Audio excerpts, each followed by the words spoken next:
मेरा नाम डॉक्टर अहमद मुश्तबा रशीद है और मैं डेनवर कोलोराडो में पल्मोनोलॉजिस्ट और क्रिटिकल केयर डॉक्टर हूँ। आपके लिए ये वीडियो बनाने का मकसद आज ये है कि चूँकि पाकिस्तान में कोरोना वायरस तेज़ी से फैल रहा है, तो आपको कुछ बताया जाए कि जो कोरोना वायरस के मरीज़ हैं उनका घर में कैसे इलाज किया जा सकता है, उनको घर में कैसे एहतियात की जा सकती है ताकि उनकी तबीयत इतनी ख़राब ना हो कि उनको हस्पताल जाना पड़े।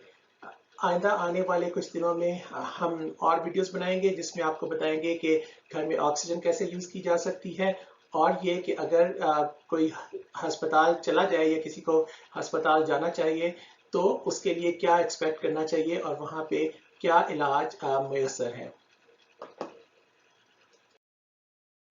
सबसे पहले तो कुछ फैक्ट्स की बात करते हैं। आप सबको अब तक पता चल चुका है कि कोरोना वायरस पाकिस्तान में बहुत तेजी से फैल रहा है। आज की तारीख में तकरीबन 1,74,000 लोग इससे मुतासिर हो चुके हैं और ये सिर्फ वो हैं जिनके टेस्ट किए जा चुके हैं जो कि डॉक्यूमेंटेड हैं। इम्कान ये है कि इससे कहीं ज़्यादा लोग इससे मुतासिर हैं। और जैसा कि आपको पता है कि आप लोग जो पंजाब और सिंध के बड़े शहरों में रहते हैं कि वहाँ पे हालात सबसे ज़्यादा ख़राब हैं क्योंकि अस्पतालों में कैपेसिटी नहीं है, बेड्स ख़त्म होते जा रहे हैं और लोगों में बीमारी तेज़ी से बढ़ रही है। इसीलिए हुकूमत ने कई जगहों पे आज से कल से फिर से लिमिटेड लॉकडाउन का ऐलान करना शुरू कर दिया है। मेरे नज़दीक इससे भी बड़ी जो खतरनाक बात, जो बीमारी से भी खतरनाक बात है, वो ये है कि अफवाहें तेज़ी के साथ फैल रही हैं। आपको कोई कह रहा है कि अस्पताल जाएंगे तो डॉक्टर आपको इंजेक्शन लगा के मार देंगे। कोई ये कह रहा है कि ये जो दवाएं हैं ये इसमें जहर है। कोई ये कह रहा है कि आप जो है वो ऑक्सीजन नहीं लें। कोई ये कह रहा है कि आप पेट के बाद नहीं लेटें। जो आप बीमारी की तरफ बढ़ रही है, इसी तरह पैनिक और अफवाहें जो हैं वो तेजी से बढ़ रही हैं और इसकी वजह से बहुत से लोग मुतासिर होते हैं और वो सही इलाज नहीं करा सकते और इसीलिए जो हमारी अमवात की तादाद है वो भी तेजी से बढ़ती जा रही है। तो आइए सबसे पहले देखते हैं कि अगर किसी को कोरोना वायरस की इन्फेक्शन खुदा न खास्ता हो जाए तो उसके सिम्टम्स या उसकी अलामात क्या होती हैं। 90% से ज्यादा लोगों को जब कोरोना वायरस होता है तो एक माइल्ड बीमारी होती है, जिस तरह कि आपको घर में खांसी या जुकाम या बुखार हो जाए सर्दियों में। अगरचे ये उससे कहीं ज्यादा कंटेजियस और खतरनाक बीमारी है जो एक आम जुकाम से है, मगर आमतौर पे इसकी जो अलामात हैं वो उसी तरह होती हैं जिसमें बुखार है, खुश्क खांसी है। आमतौर पे इस पे बलगम नहीं आती, आपको खांसी आती रहती है और आप उसको रोक नहीं सकते। एक और जो अलामत इस बीमारी की काफ़ी ज़्यादा प्रोमिनेंट है वो ये है कि आपकी ज़ुबान का जायका ख़त्म हो जाता है, आप खाने को टेस्ट नहीं कर सकते, आपकी स्मेल ख़त्म हो जाती है, आपके जो है किसी को नाक आपका जिस तरह बंद हो जाता है, जैसे कंजेस्शन होता है और आपको खुशबू या बू नहीं आती। तो ये जो तीन चार चीज़ें हैं ये उसकी सबसे मेजर अलामात में से है। अगर किसी में ये अलामात जाहिर हो रही हैं तो बहुत ज़रूरी है कि वो अपने आप को आइसोलेट कर ले, इससे पहले कि वो टेस्ट कराए या कुछ करे। उससे पहले ही वो अपने आप को महदूद कर ले कि उसका और लोगों के साथ ज़्यादा से ज़्यादा इंटरेक्शन नहीं हो। इसके अलावा जिस्म में दर्द, शदीद नकाहत और अगर सांस फूलना या सर में दर्द शुरू हो जाए तो ये आमतौर पे ज़्यादा खतरनाक बीमारी की अलामत है और इसमें ये हो सकता है कि अब आपको ज़्यादा एहतियात करने की ज़रूरत है और किसी डॉक्टर को जाके दिखाने की ज़रूरत है। स्पेशली अगर आपका सांस फूलना शुरू हो जाए, अगर आप शॉर्टनेस ऑफ ब्रेथ शुरू हो जाए और आपको लगे कि आपको सांस नहीं आ रहा, तो ये वो पहली अलामत है जिस पे आपको फिक्रमंद होने की ज़रूरत है। आप बहुत से लोग ये पूछते हैं कि इनमें से अलामात हमें जाहिर हो चुकी हैं, कई लोगों ने टेस्ट कराया और कईयों ने अभी टेस्ट नहीं कराया, मगर वो पूछ रहे हैं कि अब हम करें क्या। मतलब इतने बीमार तो नहीं है कि हॉस्पिटल जाना पड़े, अभी ठीक है, मगर यह है कि गले में दर्द हो रही है, निकाहत हो रही है, खांसी आ रही है, बुखार है, तो अब हम कैसे करें और दूसरों को इससे कैसे बचाएं। तो सबसे पहली बात यह है कि घर में रहें, कोई आपको बाहर जाने की जरूरत नहीं है सवाए टेस्ट कराने के लिए। अगर आप जाना चाहते हैं या आप डॉक्टर के पास जाना चाहते हैं, उसके अलावा आपको घर से निकलने की बिल्कुल कोई जरूरत नहीं है। खानदान वालों से अलग रहने की कोशिश करें। अगर आपके पास एक अलग कमरा और अलग बाथरूम है जो आप यूज कर सकते हैं तो बिल्कुल आपको वो करना चाहिए। घर के बाकी लोगों को एक अलग कर दें और अपने लिए एक कमरा और एक बाथरूम अलग कर लें जिसकी सफाई के जिम्मेदार आप हों और घर वालों के साथ खाना नहीं खाएं। अब बहुत से लोग आप में से कहेंगे कि यार हमारे पास तो इतने घर में जगह नहीं है कि एक अलग कमरा हो या अलग बाथरूम हो, हम तो सब इकट्ठे रहते हैं। तो उस सूरत में हम क्या करें, क्योंकि हमारे जो मेजॉरिटी लोग हैं वो ऐसे घरों में रहते हैं जिसमें एक मरीज को एक अलग कमरे में करना और उसके बाथरूम अलग करना मुमकिन ही नहीं है। तो उसके लिए आप बहुत सी चीजें कर सकते हैं अपने आप को बचाने के लिए। सबसे बड़ी बात तो यह है कि आप अपनी चारपाई या अपना जो बिस्तर है वो एक तरफ कर लें, खिड़की के पास रखें तो ज्यादा बेहतर है। अगर एक पर्दा लगा सकते हैं उसके इर्द गिर्द तो आप वो लगा सकते हैं। जब आप रात को सोएं तो उसमें आप ये करें कि जिस तरफ मरीज का मुंह है बाकी सबके पांव उस तरफ हो, ताकि आपकी डायरेक्ट जो है वो सांस से आपको एक्सपोजर ना हो मरीज का। कोशिश करें कि घर में सबके सब जितनी देर मास्क पहन सके वो पहने। मुश्किल हो जाता है क्योंकि आप घर में रहते हैं, गर्मी है, सारा वक्त मास्क पहनना मुश्किल है, मगर जितनी ज्यादा मास्क पहन सके और अगर मरीज ज्यादा वक्त मास्क पहन सके तो वो और भी अच्छी बात है, अगर उसको सांस का मसला नहीं है तो। और एक और बात जो आप कर सकते हैं कि आप एक बंदे की ड्यूटी लगा दें, एक तीमारदार हो जो कि उस मरीज का ख्याल रखे, उसके कपड़े जो है ना वो लेके जाए धोने के लिए, उसके बर्तन अलग रखे, ताकि अगर बीमारी फैलनी है तो एक बंदा जो कि आमतौर पे कोशिश करे कि वो जो है ना वो 40 साल से कम हो और वैसे सेहतमंद हो, ताकि उसको बीमारी लगने के चांसेस कम हो। ताज़ा हवा जो है वो बहुत ज़रूरी है। अगर आप खिड़कियां खुली रखें, और मुझे पता है कि गर्मियों में कई बार ये मुमकिन नहीं होता, एयर कंडीशनर से ज़्यादा अगर आप खिड़की खुली रखेंगे और पंखा चलाएंगे जिसमें आपकी ताज़ा हवा घर में या कमरे में फिरती रहेगी, तो वो बीमारी को फैलने से रोकने के लिए ज़्यादा बेहतर है। इसी तरह अगर आप बाथरूम में जाते हैं, अगर आपके एक ही बाथरूम है, तो कोशिश करें कि जो मरीज है जब वो बाथरूम में जाए तो वो निकलने से पहले डिटोल या ब्लीच या क्लोरॉक्स या किसी और चीज से अच्छी तरह जिन जिन चीजों को उसने वहां पे टच किया है उसको साफ कर दे, अगर ये काम हो सकता है। अगर मरीज ये नहीं कर सकता तो किसी एक की ड्यूटी लगा दें घर में, कि जितनी दफा अगर कोई मरीज जो है वो बाथरूम यूज करेगा उसके बाद वो उसको साफ कर दें उस तरह करके। बाहर के काम करने के लिए एक आदमी को रखें घर में से, सब लोग बार बार बाहर नहीं जाएं, क्योंकि फिर यही होगा कि अगर किसी में अलामात अभी जाहिर नहीं हुई आपके किसी रिश्तेदार में और वो घर से बाहर जा रहे हैं बहुत सारे लोग, तो वो और कम्युनिटी में फैलाने का बायस बनेंगे।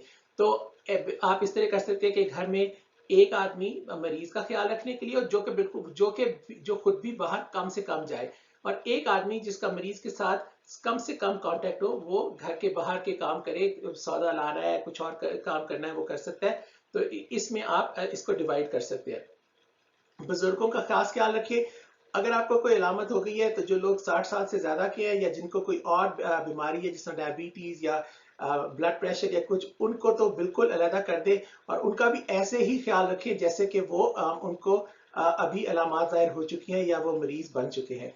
तो ये 7-8 काम जो आप खुद घर में आराम से कर सकते हैं, इसकी वजह से ये कम से कम चांसेस होंगे कि आप और लोगों को इन्फेक्ट कर सकें और लोगों को ये बीमारी मुंतकिल कर सकें। बहुत से लोग मुझसे ये पूछते हैं कि हम और कौन से टेस्ट कराएं। 5000 टेस्ट हैं जो कि हर किसी को करवाए जा रहे हैं। अब अगर आपके जो अलामात हैं वो माइल्ड हैं और आप घर में रह सकते हैं, तो आपको कोई टेस्ट कराने की कोई जरूरत नहीं है। ये सब जो ब्लड टेस्ट है ये उन लोगों के लिए काम आते हैं जिनकी बीमारी इतनी शदीद हो जाए कि वो अस्पताल में चले जाएं और इसके बारे में कुछ किया जा सके। आपको ये जो मैंने जो टेस्ट लिखे हैं जो कि हर मरीज को पाकिस्तान में करवाए जा रहे हैं, बार बार हजारों रुपए लैब में खर्च करके, जिन लोगों के अलामात माइल्ड हैं जिनको अस्पताल जाने की जरूरत नहीं है, उनके लिए ये टेस्ट कराने की कतई कोई जरूरत नहीं है। हम इन अस्पताल में होने वाले टेस्टों के बारे में अपनी अगली वीडियो में बात करेंगे कि इनकी क्या इंपॉर्टेंस है। अब और दूसरे लोग ये पूछते हैं कि हम दवाई कौन सी खाएं डॉक्टर साहब, कौन सी दवाई खाएं कि हम ठीक हो जाएं। सबसे पहली बात यह कि इस मर्ज की कोई मौसर दवा नहीं है। आप पेनाडोल या ब्रूफेन या उस किस्म की दूसरी दवाएं बुखार और दर्द के लिए इस्तेमाल कर सकते हैं। पहले शुरू में जब ये बीमारी का चर्चा शुरू हुआ था तो लोगों ने कहा था कि शायद अगर आप ब्रूफिन या आइबुप्रोफेन या उस किस्म की दवाएं इस्तेमाल करेंगे तो ज्यादा काम खराब हो जाएगा। बात की तहकीक से ये बात साबित होगी कि ये बात सही नहीं है। तो आप पेनाडोल या ब्रूफिन दोनों ही इस्तेमाल कर सकते हैं और उनको आप आमतौर पे अगर आप एक वक्त में पेनाडोल खाएं और 6 घंटे के बाद आपको फिर बुखार है तो उसमें आप ब्रूफिन यूज करें, उसकी वजह से आपको ज्यादा फायदा हो सकता है। अगर आपके कोई गुर्दों का या जिगर का मसला है तो इन दोनों दवाओं का इस्तेमाल करने से पहले अपने डॉक्टर से जरूर मशवरा करें। क्लोरोक्विन का जो है जिसको क्विनीन की गोली कहते हैं पाकिस्तान में, या हाइड्रोक्सी क्लोरोक्विन, उसका कोई रोल नहीं है ऐसे लोगों में जिनको अस्पताल नहीं जाना पड़ता और जिनके सिम्टम्स माइल्ड हैं। इसी तरह आइवरमेक्टिन, एस्प्रिन और एजिथ्रोमाइसिन जो कि एजीमॉक्स के नाम से आती है, अभी तक कोई प्रूवन रोल इनका नहीं है और इनकी वजह से आप खाने की वजह से आपको साइड इफेक्ट्स हो सकते हैं। अगर आपके सिम्टम्स इतने ज्यादा नहीं है कि आपको अस्पताल जाना पड़े, आपको ये दवाई लेने की कोई जरूरत नहीं है। ग़िज़ा के बारे में बहुत से लोग पूछते हैं। आम हेल्थी ग़िज़ा, और ज़रूरी नहीं है कि उसमें आप गोश्त, मुर्गी, अंडे इस्तेमाल करें। अगर आप ताज़ा सब्जियां, ताज़ा फल, जो भी मौसम के फल हैं वो इस्तेमाल कर रहे हैं, उनको धो के अच्छी तरह इस्तेमाल करें, वो आपके लिए बहुत मुनासिब है। आपको अलहदा से विटामिन या जिंक या कुछ और लेने की कोई ज़रूरत नहीं है। कुदरती इलाज का बहुत ज़्यादा चर्चा है। जो भी अगर कोई आप कहवा या कोई हकीम की दवाई या कोई जो है ना माजून या कोई भी आप इस्तेमाल करते हैं, उससे पहले पूछ लें कि उसमें क्या क्या चीज़ें हैं, ताकि आपको पता हो कि आप क्या इस्तेमाल कर रहे हैं। आप इसको डिस्काउंट नहीं कर सकते। बहुत सी जो इन चीज़ों में अल्लाह ताला ने शिफा रखी है, लेकिन इनमें से ये याद रखें कि कोई भी चीज़ इस्तेमाल करने से आप बिल्कुल ठीक नहीं होंगे। ये सिर्फ सप्लीमेंटल चीज़ें हैं जिनकी वजह से आप वैसे थोड़ा सा बेहतर महसूस कर सकते हैं। अब ये कि आप अस्पताल कब जाए। अगर आपका सांस खराब होना शुरू हो जाए, अगर आपका सांस फूलना शुरू हो जाए, अगर आपकी छाती में दर्द हो, या आपको कंफ्यूजन शुरू हो जाए, आपके नींद बेहोशी में हो जाए, या किसी मरीज का चेहरा या होंठ नीला पड़ जाए, बुखार इतना तेज हो कि वो पैनाडोल और ब्रूफिन से नहीं उतरा, तो आप फौरन से पेशतर अस्पताल जा सकते हैं। कोशिश करें कि आप अगर किसी में ये अलामात हैं या किसी का टेस्ट पॉजिटिव है, तो आप पहले से एक लिस्ट बना के रख लें कि आपने किन अस्पतालों में फोन करना है, कि किस में आप लेके जा सकते हैं। अपने पास एक अस्पतालों की लिस्ट और फोन नंबर रखने से आपको फायदा ये होगा कि आपको जगह जगह अस्पतालों के चक्कर नहीं काटने पड़ेंगे। बहुत सारे अस्पताल इस वक्त लाहौर और कराची में ऐसे हैं जिनके पास बेड्स खत्म हो जाते हैं। जितनी देर आप मरीज को एक से दूसरे से तीसरे अस्पताल में लेके जाते हैं, हालत ज्यादा खराब हो सकती है। तो एक नंबरों की लिस्ट बना लें, थोड़ी सी मेहनत करके सब अस्पतालों में फोन करें उनसे निकलने से पहले कि आप के पास कितनी अवेलेबिलिटी है, और उस लिहाज से आप उस पर जा सकते हैं। एक पल्स ऑक्सीमीटर जिससे आपकी ऑक्सीजन सैचुरेशन मुहैया हो सकती है, एक बड़ा अच्छा आला है आपके लिए अगर आप का सांस खराब हो रहा है। आमतौर पे अगर आपकी ऑक्सीजन जो है वो 90% से कम हो रही है तो आपके लिए खतरे की बात है। 90% से ऊपर में आप ठीक है, लेकिन उसमें यह है कि अगर फिर भी अगर आपका ये सांस खराब हो रहा है, या छाती में दर्द हो रहा है, या बेहोशी है, या निलाहट है, तो सिर्फ ऑक्सीजन सैचुरेशन के ऊपर आप रिलाई ना करें और मरीज को फौरन से पेशतर अस्पताल में ले जाएं। एक और सवाल जो पूछा जाता है कि अच्छा अब मुझे हो गए, ये सब अलामात जाहिर हो गई, मेरा टेस्ट भी पॉजिटिव था, तो अब मैं काफी ठीक महसूस कर रहा हूँ, तो मैं कब लोगों से मिलजुल सकता हूँ, मैं कब अपने जो है ना बाहर जा सकता हूँ, लोगों के साथ इंटरेक्ट कर सकता हूँ।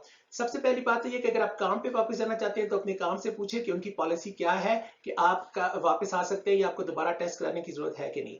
आम लोग जिन्होंने काम पे नहीं जाना, अगर उनकी अलामात खत्म हो गई हैं, उनको दोबारा टेस्ट कराने की कोई जरूरत नहीं है। कई बार टेस्ट 21 दिन या उससे भी ज्यादा तक पॉजिटिव आता रहता है। बहुत सारी रिसर्च है अभी जिसके मुताबिक ये है कि अगर आपका टेस्ट, अगर आपके सिम्टम्स खत्म हो गए हैं और आपका टेस्ट पॉजिटिव है, तो आप लोगों को इन्फेक्ट नहीं कर सकते और आप लोगों के साथ मिल सकते हैं। फिर भी एहतियात कीजिए और मास्क पहनिए, लेकिन जनरल जो गाइडलाइन वो ये है कि अगर आपके अलामात जाहिर होने के 10 दिन के बाद आपकी अलामात खत्म हो चुकी हैं और एटलीस्ट 3 दिन है जिसमें आपको कोई बुखार नहीं हुआ, तो आप लोगों को जो है ना लोगों के साथ इंटरेक्ट कर सकते हैं, लोगों से मिल सकते हैं और बाहर जा सकते हैं। लेकिन कई लोग कई गाइडलाइन के मुताबिक 14 दिन है, कई लोगों के मुताबिक 10 दिन है, लेकिन ये है कि कम से कम 10 दिन जब आपकी अलामात जाहिर होगी, और उसमें ये है कि 3 दिन एटलीस्ट आपकी कोई अलामात ना हो, तो आप मोस्ट लाइकली सेफ है। अगर आपके में कभी कोई अलामात हुई नहीं, आपका टेस्ट पॉजिटिव आ गया, तो सीडीसी की गाइडलाइन के मुताबिक 10 दिन के बाद आप लोगों से मिल सकते हैं। लेकिन अगर आप पाकिस्तान की हुकूमत की गाइडलाइन देखें तो वो कहते हैं कि 14 दिन।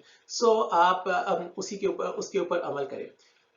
अगर आपको कोई खुद सिम्टम्स नहीं है, आपका टेस्ट भी पॉजिटिव नहीं है, मगर आपने किसी ऐसे मरीज की तीमारदारी की है जिसको इलाज था, जिसको बाकी सिम्टम्स है या वो पॉजिटिव था, तो जब उस मरीज के सिम्टम्स खत्म हो जाए, जब उस मरीज की अलामत खत्म हो जाए, तो उसके एटलीस्ट 2 हफ्ते तक आप कोशिश करें कि आप लोगों से नहीं मिलें और अपना जो इंटरेक्शन है वो कम से कम रखें।